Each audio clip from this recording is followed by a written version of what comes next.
Wow, I think this is a great photo spot. Oh, wow. Oh my god, he's the last emperor. He's Puyi. He's Puyi. This is a proper sized emperor. Look at that tummy and the nose. Your friend? Yeah. Wow, you are with friend with the emperor. Yeah. That's something.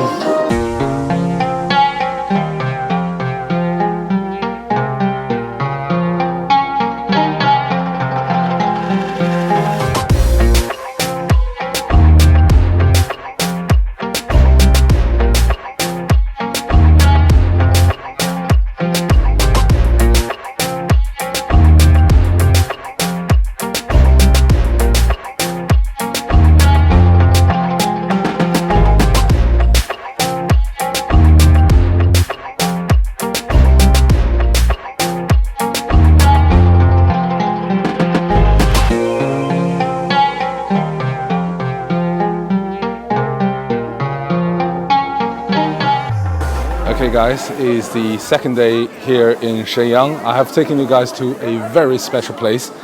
As I said yesterday in the previous video that there are only 2 imperial palaces in China. This here is the little brother to the Forbidden City in Beijing. Is hosted by the same emperor from the Qing dynasty. So the whole palace complex was built in 1625 as a second sort of palace for the emperor in Beijing. Qing dynasty, of course.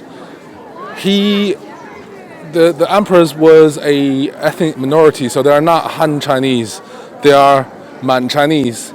But the palace was built copying the Han sort of styles of building, I think in the hope of sort of uniting, you know, the older ethnic of the Chinese people.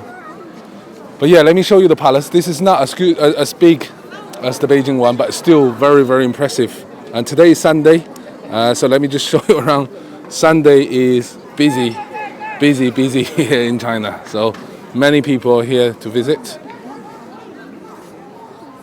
What do you think of the palace? It's really impressive. So far? Yeah, I like the patterns and the buildings.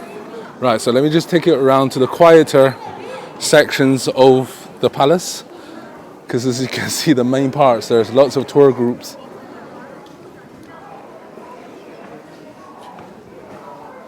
So yeah,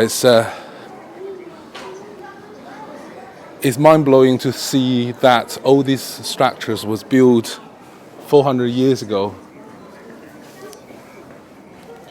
So he had this massive palace in Beijing called Forbidden City. But it's very far from the northeast region or Dongbei. That was also part of China, but from Beijing to Dongbei is quite far.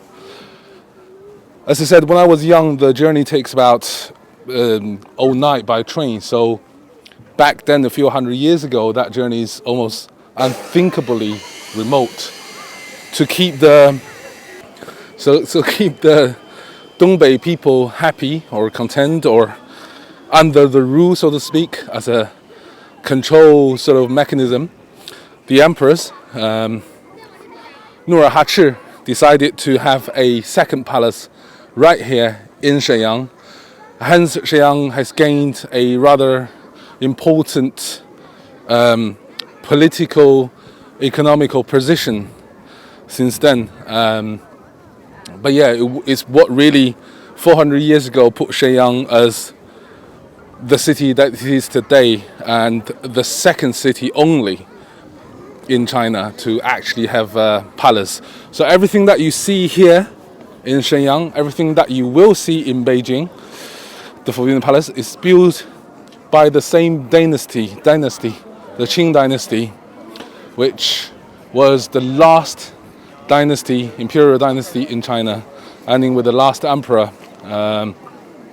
Then is the Republican. China becomes a Republican. But yes, this is absolutely fascinating. Let me show you this little palace just behind us here. I don't know why people are queuing in the main entrance because here there are fewer people and much prettier. So let's just check out some of the... Right, okay, let's see what Amber has found. All the kiddie stuff here.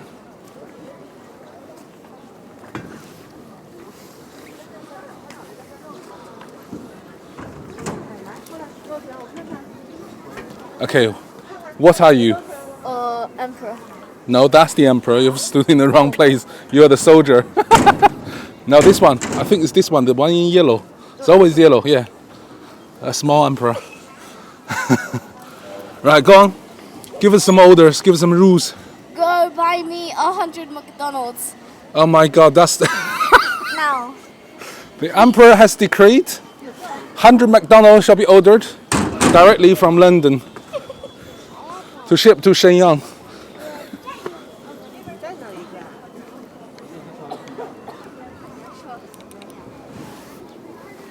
Okay, what do you think so far? The courtyard is awesome, isn't it? Yeah, that roof is like really, really cool.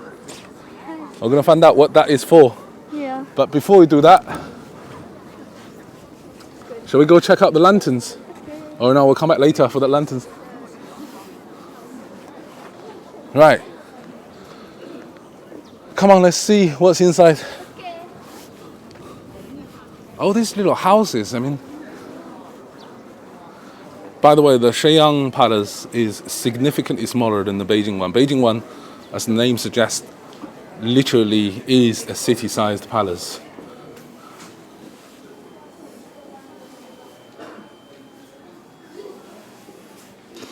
Are these some of the building components of the palace? Okay, so those are in the original components used. Okay, so this is the old picture showing the old time. Wow.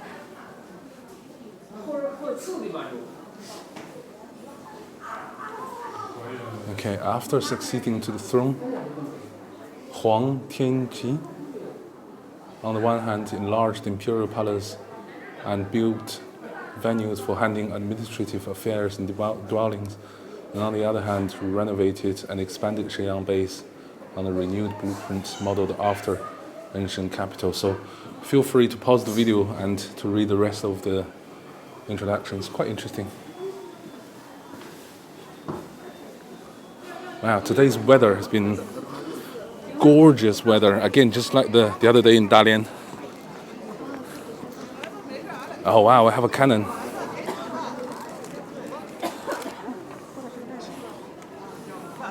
I wonder if this has been seen any action during the Opium War.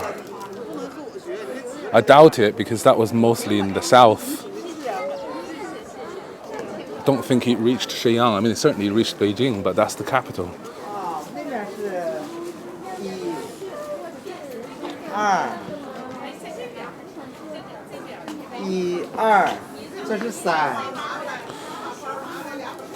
So you can see the word yellow banner. Yellow banner basically is a title given to the noblemen.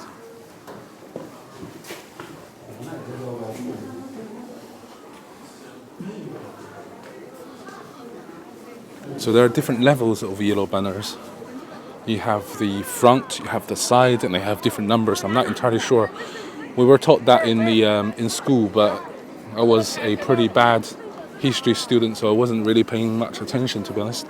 But yeah, there's many different level of yellow banner, and it's a physical banner that you use to signify the status within the state. Oh wow, okay, I've got someone dressed up as the empresses with a little emperor, or princess rather. Wow, okay, so got the professional photographers or photographer taking photos for the fake empresses. Wow, this place is... So this is the main attraction. We'll try to find out what this is. everyone seems to be converging towards this point. So photographer, again with a big 70 to 200 with dressed up people. Again, let's find out what this is all about.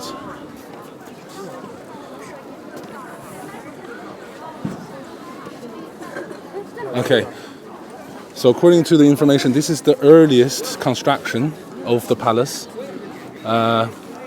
大正殿 was the earliest structure of Shenyang's Imperial Palace. It was constructed after what? Moved the capital. Nur Hachi moved the capital to Shenyang and was called the Ground Hall. Okay. Before the army of Qing dynasty entered the Shanghai Pass, it will serve as the place where the emperor stayed in the ceremony. Okay, so momentarily the capital of the Qing dynasty was moved here to Shenyang, abandoned Beijing. Not sure historically why that decision was made. They're going to make more research. Oh wow, okay, so the photographer is shouting.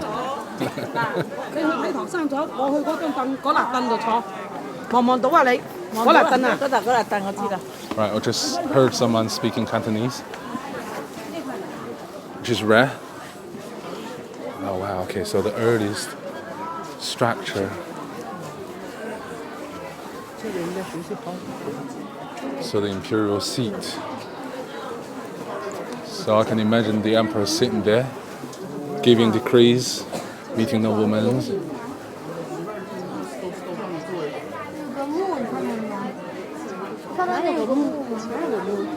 So that's the painting of the emperor. So that's Nur Hachi. He's the guy who moved the capital here to Shenyang. As you can hear from his name, it's not typical Han Chinese name. Nur Hachi is not a Han Chinese name. So he's, as I said, Man ethnic, which is the second largest in China, Han being the largest. But over the years, the two ethnic groups has merged and intermarried. The culture has been eroded away. The two cultures, they are now pretty much the same. Culturally, linguistically, there's no difference. Whereas if you go to southern China, there are ethnic minorities that's clearly different culturally in terms of dress, food, language. Everything is significantly different. Whereas Man and Han is, in Chinese there is a saying, Man Han yi jia ren, basically means Man and Han are the same family, from the same family. So, okay, so this is the oldest structure in the palace, built in 1625, 400 years ago. That is crazy if you think about it. Okay, I got a skinny emperor. He does not look like an emperor. He's too skinny. Where's the tummy? Oh man, come on. Give us a tummy. Give us a tummy, man. Okay.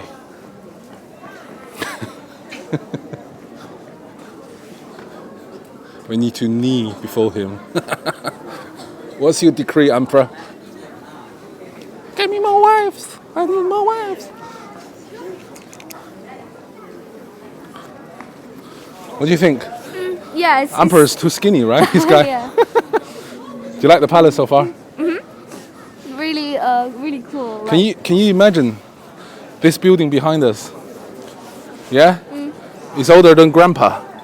Oh, damn. 400 years old. That's old, and it's still standing. Yeah, no, older than even Grandpa can manage. Yeah. So what do you think of the palace so far? It's really cool. I really like its architecture. You're learning some histories? Yeah. You happy? Yeah. Great day, great weather. Can't believe it. Blue sky, ladies and gentlemen, blue sky. Oh wow, okay. This character in the very center of this red wall is Fu, meaning prosperity. And that is one character that we will see repeatedly throughout China. Many of them, in fact, if you look closely, all of the words are Fu. All of the words on this red wall are Fu. They are written in different sort of writing styles, and you can probably notice all of them are upside down, except the center one. All of them are upside down. The reason for that is upside down in Chinese has the same pronunciation as arrives. So by putting the letter prosperity upside down, what you are truly saying is prosperity has arrived. So you will always see Fu written upside down like this. Oh wow, that is a gorgeous writing. That's an old writing. Wow, that's even older. Look at that.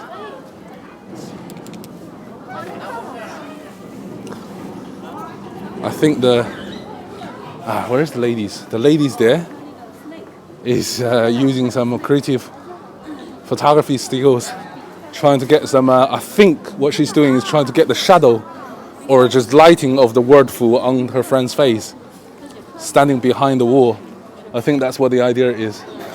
Not sure if she has succeeded from the facial expression, but yeah, stunning place. Oh wow, okay, so check out this little palace, seeing through the pillars.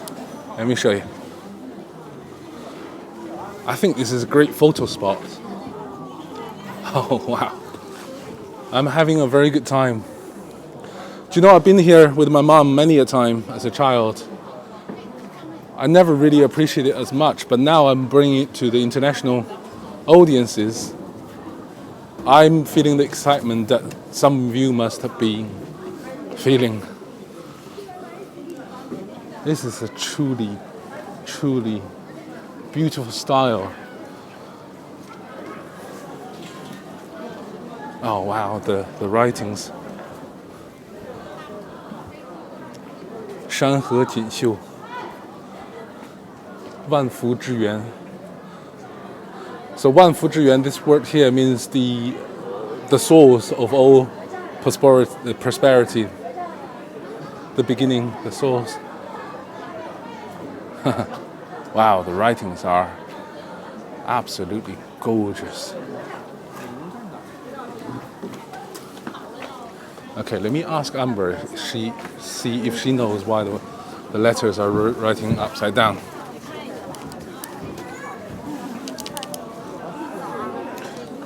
Amber, so you see the word Fu behind us on that red wall, yeah? Mm-hmm. Is written upside down. Do you know why? Why? Why are they all upside down? Let's go. Yeah, I don't know. What does upside down mean in Chinese? Like, How do you say upside down in Chinese? 道. Oh, 道. 福道, meaning prosperity has arrived. That's why they all written upside down. 福道 arrived. It's cool, huh? Yeah. I remember my when I was tiny, like Amber's age. You know, my dad put this thing upside down on our door, and I asked my dad, why has this one turned upside down? And he was really happy because I said, why prosperity has arrived. But anyway, so let's go to a different section and see what else this place has to offer. It's absolutely beautiful, and I'm speechless by the emperor, by the not the emperor, by the weather, the god, I guess. God. In a courtyard, but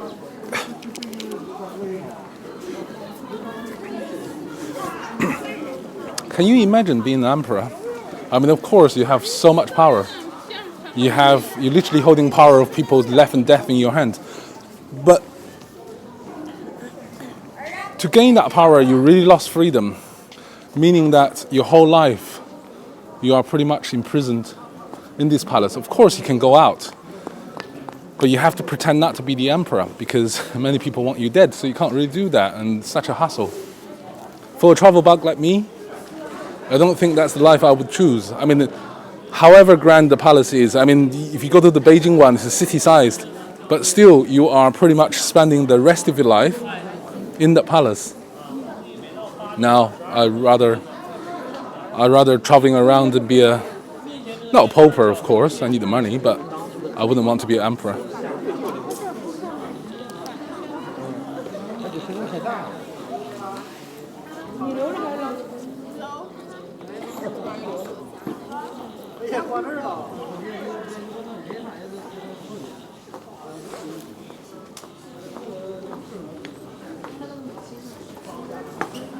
Right, TikToker in imperial dress.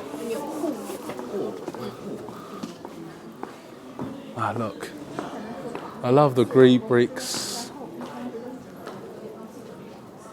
Oh, I think we are in the Empress's quarter. So this is the ladies' quarter. I just overheard the the guide walking in front of me. So this is, yes. Okay, so this is her.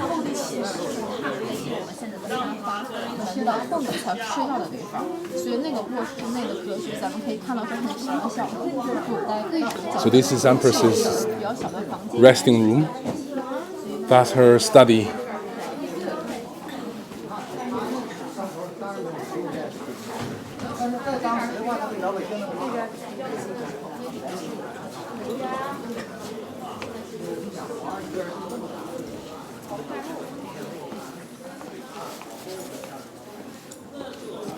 Oh wow, I got a little princess. 让我看一下您手脚好吗？哇，你手脚好帅。Don't be shy.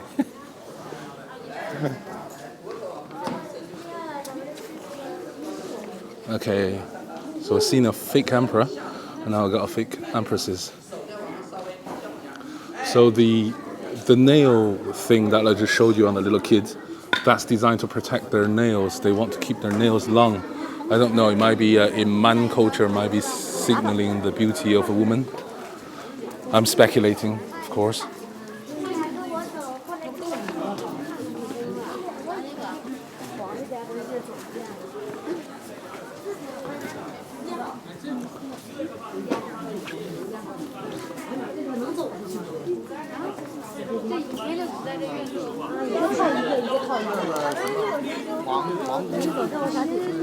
Oh man, this place is busy.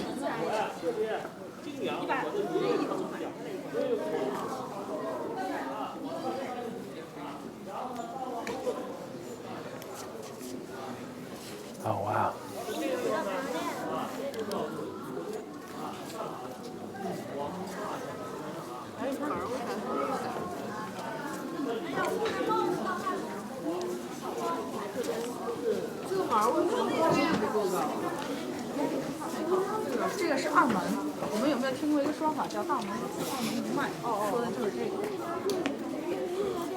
Right, TikToker is going to live stream in the little pub.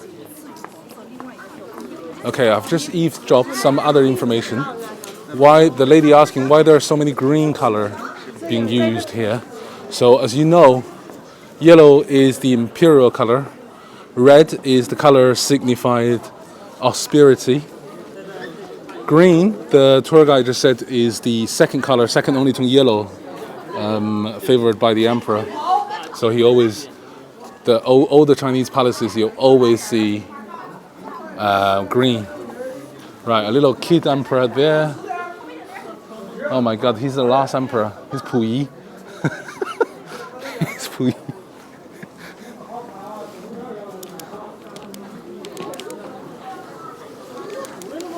Guys, if you ever in Shenyang, you have to check out this place. It's absolutely amazing. It's small, but it's definitely worthwhile coming to visit.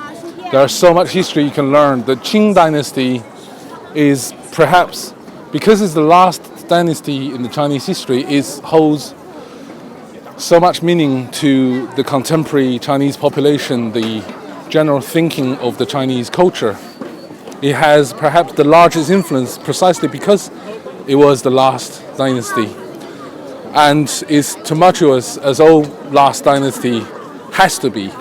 It experienced the Boxer Rebellion, but more importantly the Opium War, and also the 8 countries invaded China, perhaps shaping some of the Chinese mentality, not only by the emperor and the dynasty, but also by foreign invaders. So it is absolutely fascinating. And this corner of the world, this little palace here, will demonstrate some of that history, how it shaped the thinking of the Chinese people and the nation that it is today. It played a small part, but it's absolutely fascinating.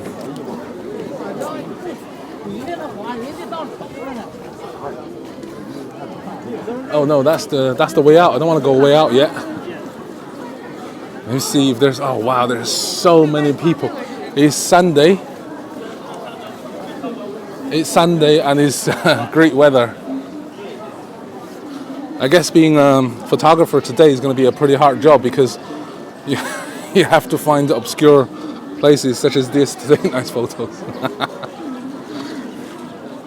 Right, okay, there are so many empresses, sis. I don't know who to bow. Oh my god, emperor. Knee, on your knees.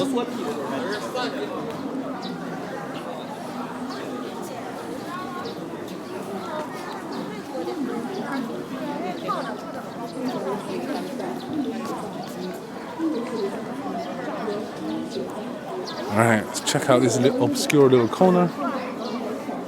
See what we can find. Just outside the palace, guys, is the very ancient street. Taimiao. Okay, so we are going to the temple. So the temple used here by Nur Hachi, the first emperor that moved here. Oh wow, this little courtyard is empty. I can't believe it. The temple is empty. What the? Wow, look at the shadow on the wall. That's a great photo spot. Oh wow. Come on, but let's get you a shot. Okay. I think the shadow is cool.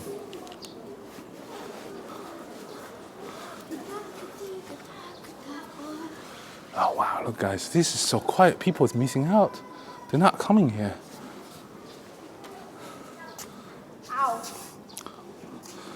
To the light area, please. To the light. That's it. All right, guys. What do you think the photos look like? I think the photos are great. We're gonna find out later. Yeah. Wow, guys, I'm glad I didn't follow the crowd and just get out the palace. This place is nice and quiet. Do you like? I love these little ceramic tiles. They are so intricate. I can't imagine. And oh man, I'm speechless. I'm gonna sit down on this bench for a little breather, and then we're gonna move on. I'm gonna sit my ass down on the Imperial bench. How about that? So Amber, we are halfway through the Imperial Palace. What do you think the Emperor's life was like? I think it would have been extremely luxurious, but also stressful because you're in charge of the whole country, and you have to make decisions, and probably you would get some sleepless nights. But also, especially the Opium War, so the British came and invaded China, and then followed by Russia and America and Italy and 8 countries in total. Can you imagine being the emperor? Yeah. The level of not just the stress, but the worry. Yeah, because you're also scared that you're gonna lose your dynasty. Yeah, you're gonna lose your life. Maybe life is worth less than a dynasty, because in ancient Chinese culture, the ancestors are so important, from the common plebeians, to the emperor. The emperor is perhaps not perhaps, but they would see their emperor, their ancestors, even more importantly in their life. And the last thing they want to do is lose the dynasty. They'd rather die themselves, to be honest. Yeah, because if there was a war and you're the emperor, yeah, you would have like a lot of worry probably because But what about in terms of the freedom? You know, you can't really yeah, go out. What would you go for? A life of utter luxury, anything that you wanted, all the best dresses, all the best food, all the best everything. Mm-hmm. The condition is you cannot leave the palace, or you can, but with lots and lots and lots and lots of restrictions. yeah. What would you choose? I wouldn't choose that. I would choose my normal life. Okay, but going without all the luxuries. Yeah, Okay, I do that. so do I, Yeah, because I love traveling too much. So Yeah, I yeah. can't do that. But overall, you enjoying it so far? loving it. Yeah. Okay. Bubble tea later. Yeah. We didn't get some yesterday All though. right, guys. Gonna show you the rest of the palace or the temple. Very very soon in a minute. All right, guys. I just got another eavesdrop. So this temple is used by the emperor and empresses. The tour guide has pointed out something really interesting. You see all the ceramic tiles on this building here. They are all yellow, whereas all the other palatial houses, the ceramic on the roof are made of combination of green and yellow, but here is monochromatically yellow. Uniformly, I think I should say. Monochromatic means black and white. Got my words wrong again. Okay, so what is this?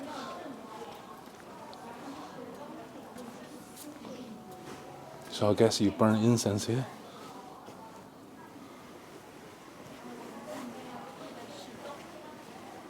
So this is the main temple. You got 3 buildings, temple buildings. This is the main one. It's facing the right direction. So you can imagine the emperor and empresses and all his wives, the emperors, will come here and pay tributes to the gods.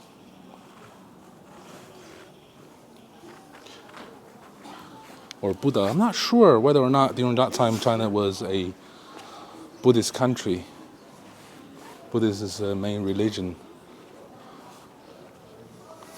Right, the wife is running away because she's camera shy. She's laughing. Says I'm stupid. She got the same pronunciation as emotion. Damn it. Right, okay, so the emperor. The first year of emperor.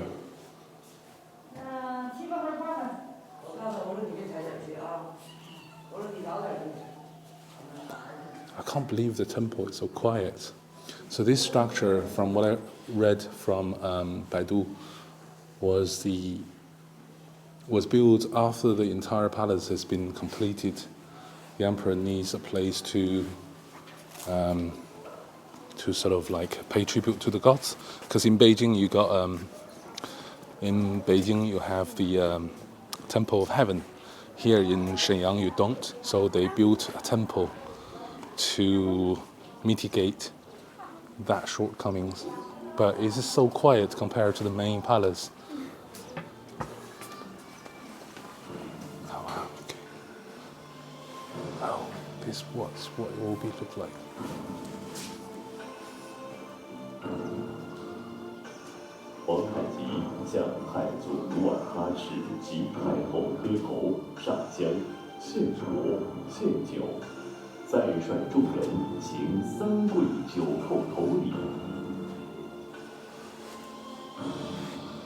Okay, so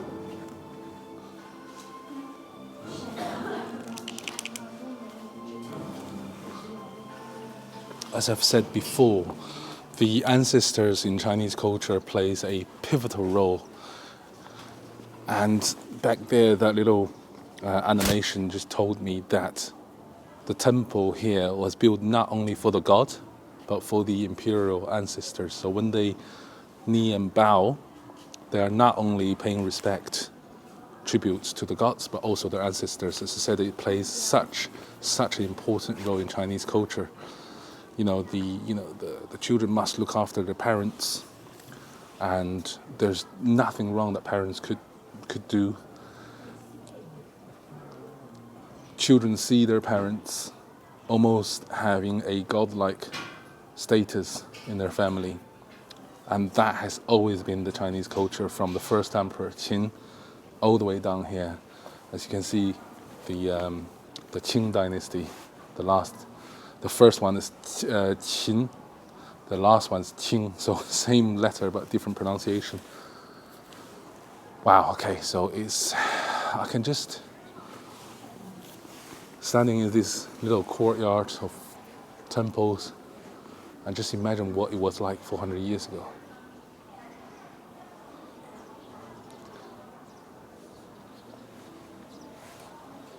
Even the emperor have to bow to their ancestors.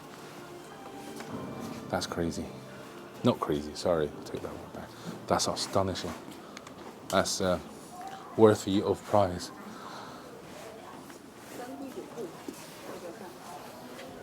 So the wife just told me that the emperor has to kneel 3 times and bow 9 times.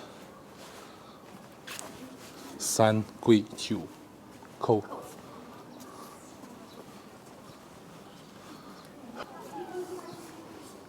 Wow, I can imagine the emperor come here for the sheer quiet and tranquility.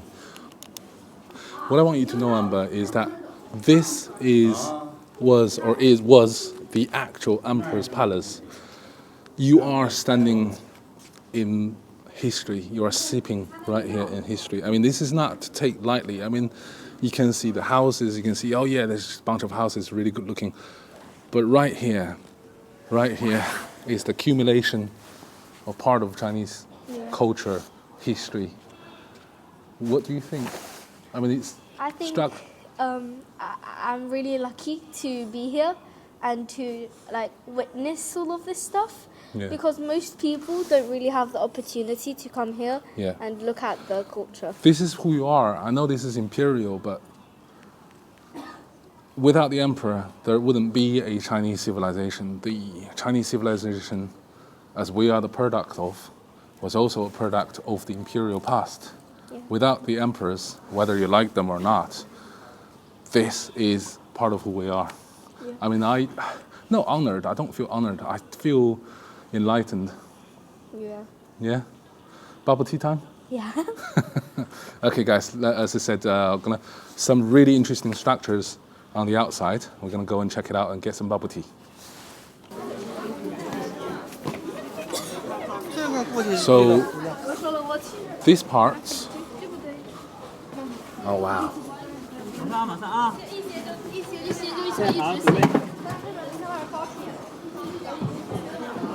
See these little houses here? I think they're where Yorick lived. Yorick, as you know, is the guy who got castrated in order to serve the emperor, because the emperor does not allow male to live in the palace. So those ministers, they're not Yoriks, but they don't live in the palace. But in order to live in the palace, you have to be a Yorick thing. Oh, so it's turned into a little museum.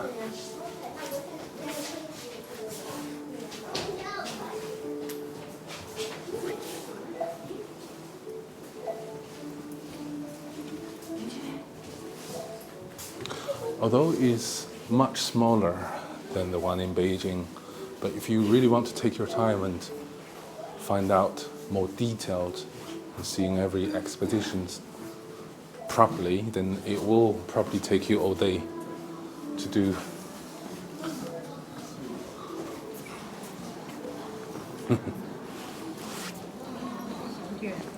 We'll have find a little imperial garden, I think, with that pagoda, not pagoda, pavilions.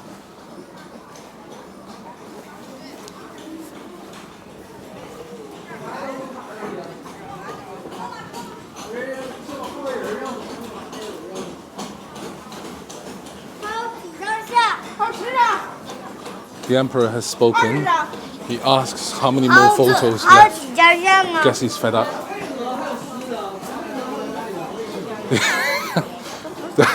The photographer said, if you cooperate, then 10 left. If you don't cooperate, then 100.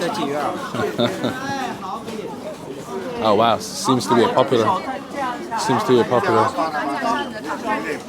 Now this is emperor. This is a proper sized emperor. Look at that tummy and the nose. That's the emperor. Right, let's have a look. See what's going on here. So I guess you use a telephoto to zoom in. Hello, Emperor. You look angry. Why are you angry?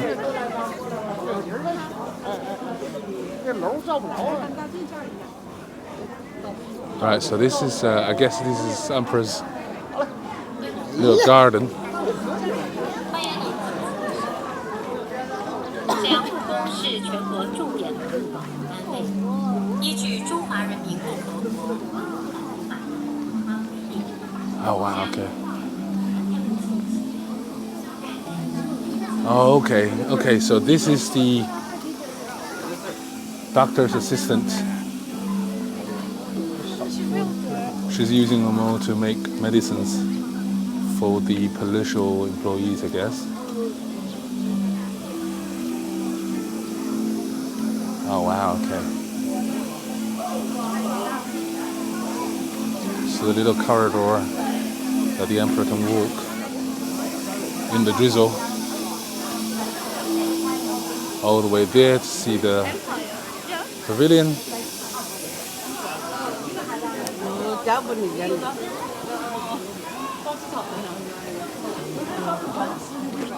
Wow, okay.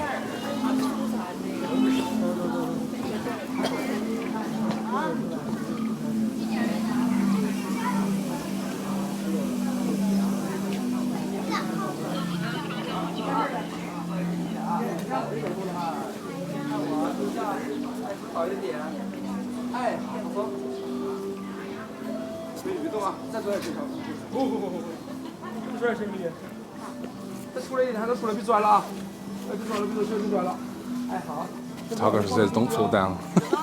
I haven't got insurance.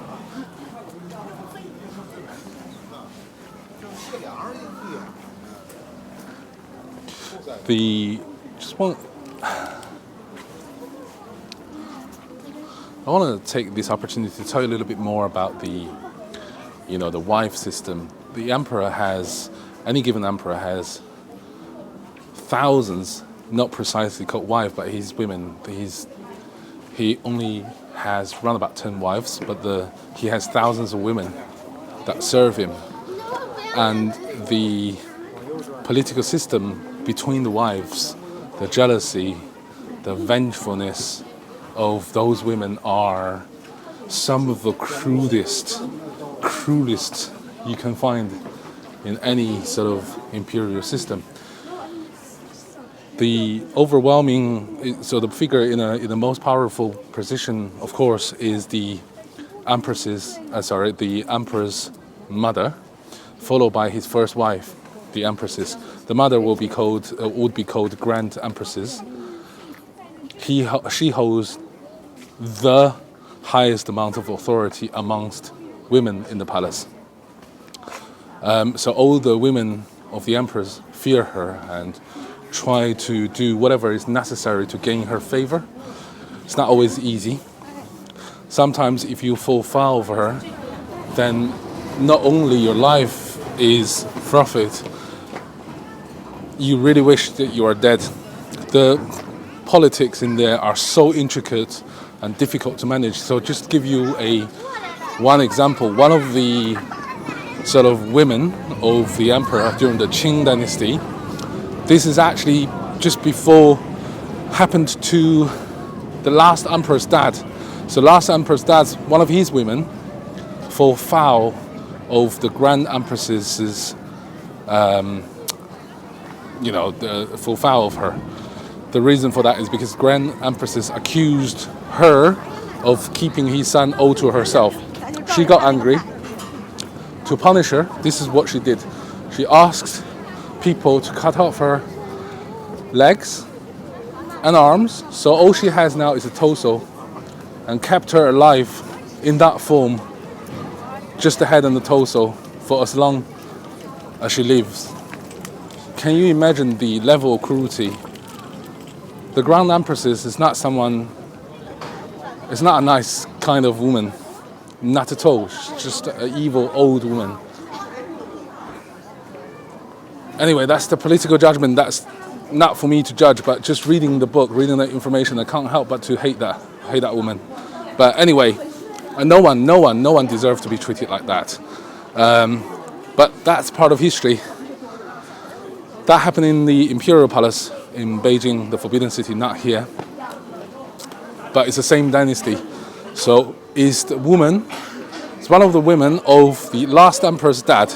No wonder Qing dynasty got extinct. I mean, they deserve to, if level of cruelty exists. But anyway, guys, that's the end of the palace. Let's go outside. There's some interesting structures. Let's go and check it out. Okay, guys, so we are now out of the palace. The street in front of the palace looks absolutely beautiful and ancient. I love the buildings around it. Look at that. I love the lanterns, the yellow lanterns. You don't really see, it's not often that you see yellow lanterns. Normally, as you know, is red.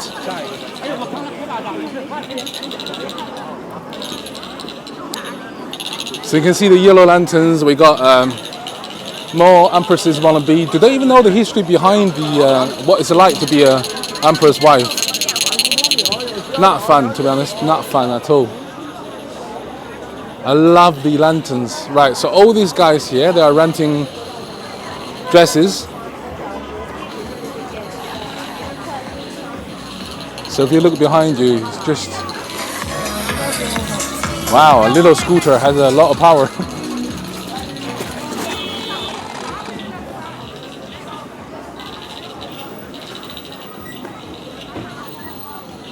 So we are on a mission now to find bubble tea, as dictated by my own little princess. So the middle street that we showed you in the last video is just down that way. 10 minutes walk down that way. That will take to that amazing middle street. As you can see along the street, just the lanterns are still decorating on the trees.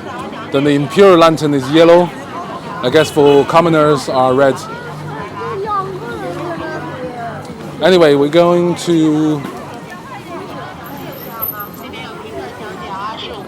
We are going to a different area later today.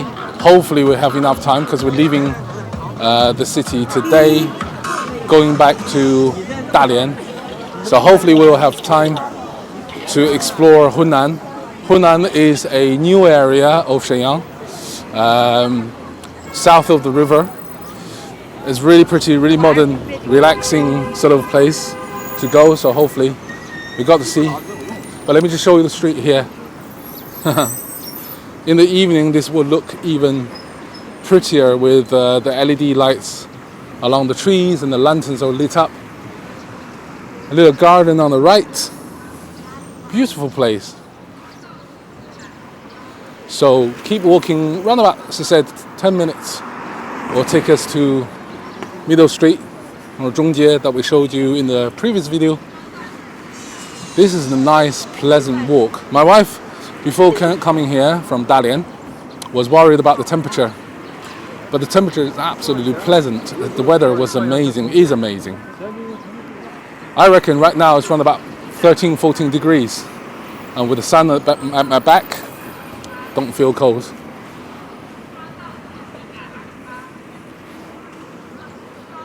Wow, look at the lanterns. Everywhere you'll see just lanterns.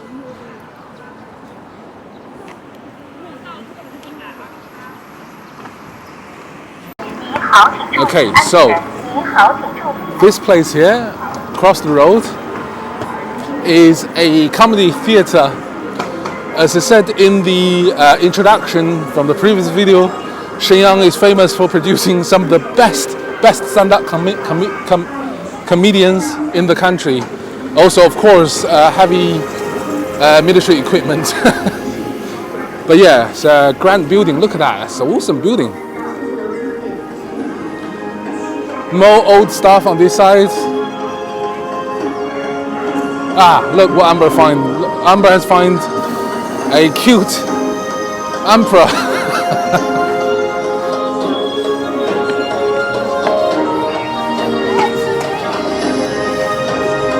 Your friend?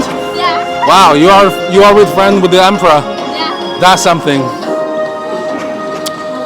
My dear emperor, I have some request.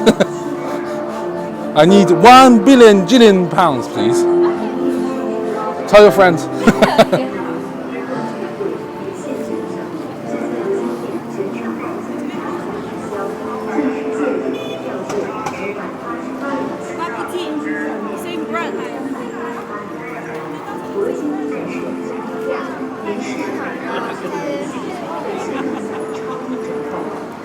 This building, I reckon, in the evening gets really lit up.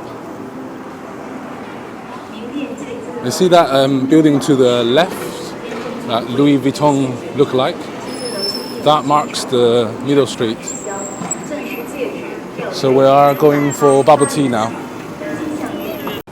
Okay, I find two frogmen.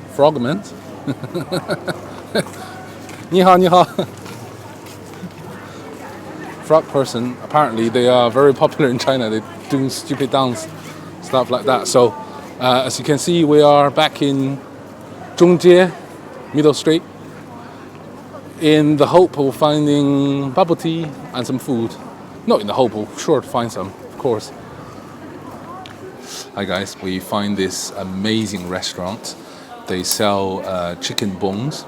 Now, chicken bones you can pretty much find anywhere in Dongbei, northeast China, but Shenyang is particularly famous for making the best chicken bones. So we find this rather imperial-looking restaurant. The outside, at least, inside is a bit bleh. But anyway, that's what it's supposed to be. So chicken bone restaurant always like very basic, and that's where the charm is. So let me show you the meal. So I got this amazing-looking noodle. That's spicy chicken bone with lots of meat. Just plain chicken bone. And stinky tofu. You gotta try stinky tofu when you come to China. Stinks. Like cheese, but chicken feet. Like cheese, but absolutely delicious. Let me show you. Let me show you. It's actually disgusting. It isn't. It's actually delicious.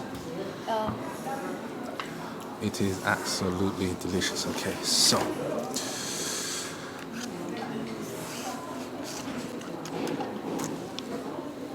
Stinky tofu.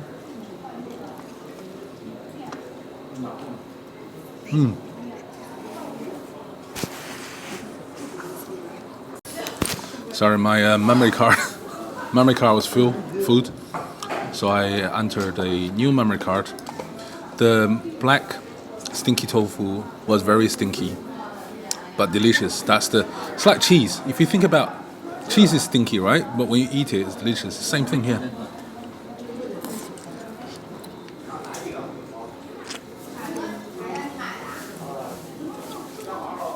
Oh yeah. Okay, let's try the noodle. The chopstick is very uncomfortable. It's very thin. Oh yeah.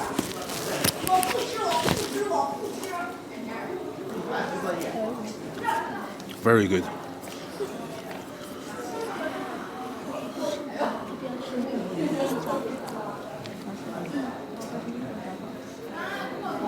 Let's try the chicken bone.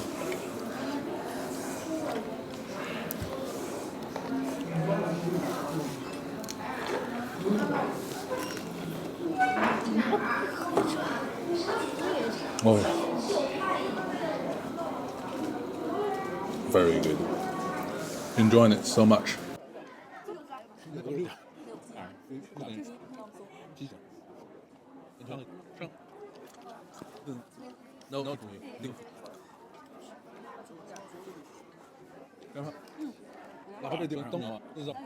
Okay, guys, meal has finished.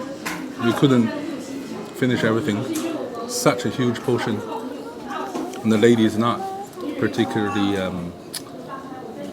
hungry, so quite a lot of leftover, but delicious, absolutely delicious. I've been looking forward to eating chicken bones in Shenyang for such a long time. Now finally did it. Cool, all good. So let me show you around to a different area of Shenyang, so stay tuned.